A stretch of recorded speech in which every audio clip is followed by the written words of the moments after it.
Hello, my friends. Hello, hello, hello. And we are continuing in our study of grief and loss, and we're looking at it from a Christian perspective. And so we're going to continue on our journey with Daniel.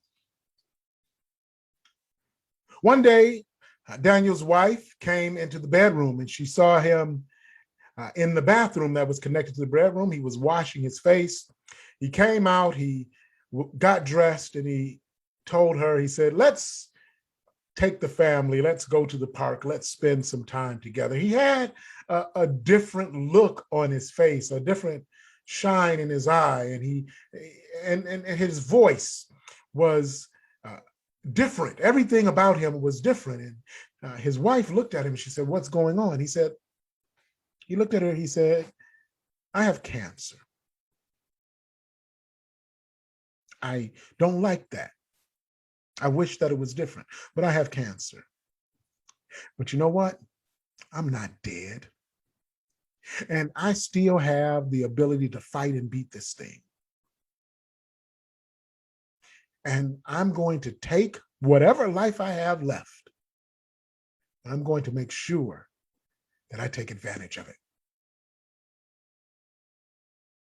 You see, what had happened at this point is Daniel had gone through his denial. He had been angry. He did the bargaining. He had gone through the depression, and now he had accepted that this was the way things were. He was a man with cancer. It wasn't over. He was still breathing. He still had life left in him, and he was going to take advantage of that. He had reached the point of acceptance. And that's what we're going to talk about today. We're going to talk about acceptance. We're going to look at three passages of scripture today. And one of those passages that we're going to look at is a passage that we have looked at earlier when we were talking about bargaining. It's the passage of when David loses his son. We're going to look at that. That'll be the last passage that we look at. But we're going to also look at a passage from Job, and we're going to look at a passage from Philippians. And one of the things that I think helps when it comes to acceptance is to understand that there are certain things in our life we can change. There are certain things in our life that we cannot. There are certain things in our life we have control over. We have to admit there are certain things in our life that we do not. And we need to be able to understand what we're dealing with. And one of the things that I think helps with that is a prayer that is taught in many 12-step programs. It's called the Serenity Prayer. And it goes like this. It says, Lord, grant me the serenity to accept the things that I can change, to accept the things that I cannot change, to change the things that I can, and the wisdom to know the difference. Now, since I butchered that the first time, let me go through it one more time. God, grant me the serenity to accept the things that I cannot change. There are things in our lives that we cannot change. The courage to change the things that I can, and the wisdom to know the difference. Help me to, and that's what acceptance is about. When we look at Daniel's situation, Daniel cannot change the fact that he has cancer. He may be able to change how that cancer spreads. He does have the ability to change the way that he deals with it. He has control over. And God has given him the wisdom to be able to tell the difference. So let's look at some scriptures in the Bible in which people who are dealing with hardship and difficulty accept it, or how it is accepted. So the first thing that we're going to do is we are going to look at a passage of scripture from Job. It's going to be Job chapter 1, and we're going to look at verses 13 through 22.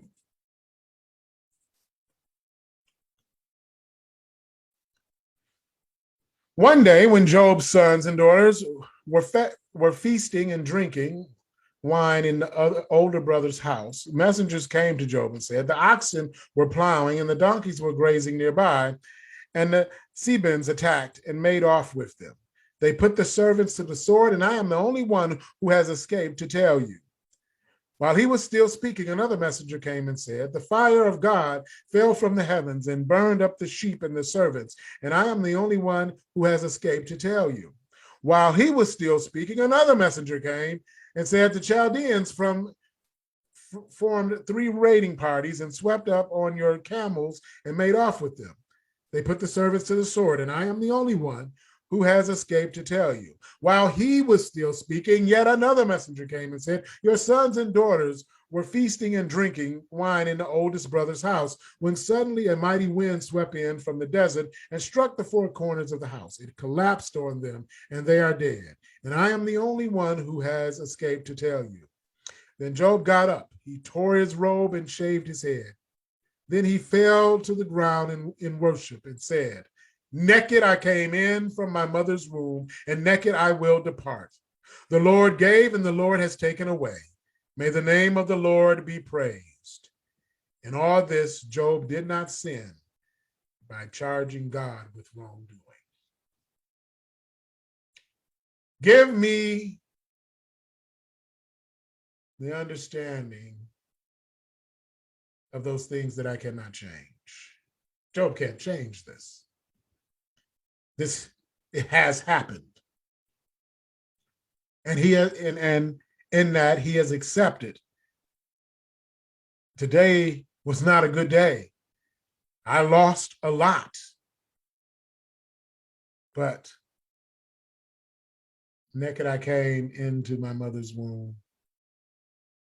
Naked I will return. And he doesn't charge God. He doesn't curse God.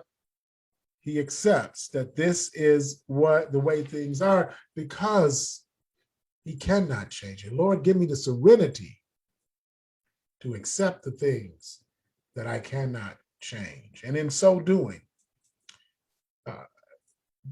I think a passage that helps us to understand this and to realize that there are things we cannot change. There are difficulties that we endure in life, but we do not have to do it alone. We do not have to depend solely on our own strength. We do not have to depend solely on the strength of those around us, but we have a God in heaven who is there for us. Let's look at Philippians 4:10-13.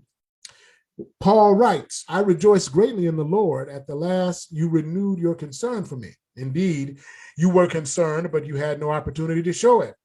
I'm not saying this because I am in need, for I have learned to be content, whatever the circumstances. Lord, grant me the serenity when it comes to those things that I cannot change.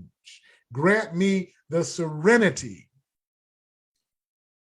And Paul is saying here, I have learned to be content, no matter what the circumstances are. I have learned to be content.